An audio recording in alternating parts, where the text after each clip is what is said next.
Hi, സ്കിന്നിൽ വരുന്ന wrinkles, അതുപോലെ സാഗിങ്, സ്കിൻ ടൈറ്റൻ ചെയ്യാൻ എല്ലാം യൂസ് ചെയ്യാൻ പറ്റുന്ന ഒരു കൊളാജൻ ബൂസ്റ്റിംഗ് സിറമാണ് ഇൻട്രൊഡ്യൂസ് ചെയ്യുന്നത്. ഇത് പേഴ്സണൽ യൂസിനും പ്രൊഫഷണൽ യൂസിനും ഒരുപോലെ യൂസ് ചെയ്യാൻ പറ്റിയ ഒരു പ്രൊഡക്റ്റാണ്.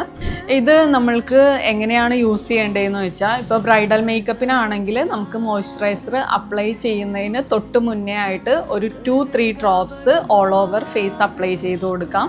നമ്മൾക്ക് പ്രൊഡക്റ്റ് ഈസി ആയിട്ട് ബ്ലെൻഡ് ചെയ്യാനും അതുപോലെ ഫൈനലിൽ നമ്മൾക്കൊരു നല്ല ഒരു ഗ്ലോ ഫിനിഷ് തരാനും പറ്റിയൊരു പ്രൊഡക്റ്റാണിത്. അതുപോലെ സെൽഫ് യൂസിനാണെങ്കിലും മോയ്സ്ചറൈസർ അപ്ലൈ ചെയ്യുന്നതിന് മുന്നേ നിങ്ങൾ റെഗുലറായിട്ട് അപ്ലൈ ചെയ്താലും നിങ്ങൾക്ക് നല്ലൊരു റിസൾട്ട് കിട്ടുന്ന ഒരു പ്രൊഡക്റ്റാണ്. അപ്ലൈ ചെയ്ത് കഴിയുമ്പോൾ ഇതുപോലൊരു ഗ്ലോയാണ് സ്കിന്നിൽ ഉണ്ടാവുന്നത്. അതുകൊണ്ടാണ് പ്രൊഫഷണൽ യൂസിനും പറ്റുന്ന ഒരു പ്രൊഡക്റ്റാണെന്ന് പറയുന്നത്. കുറച്ച് എക്സ്പെൻസീവ് ആയിട്ടുള്ള പ്രൊഡക്റ്റാണ്, പക്ഷേ മസ്റ്റ് ട്രൈ ആയിട്ടുള്ള ഒരു പ്രൊഡക്റ്റാണ്. എല്ലാവരും ഒന്ന് ട്രൈ ചെയ്ത് നോക്കുന്നത്.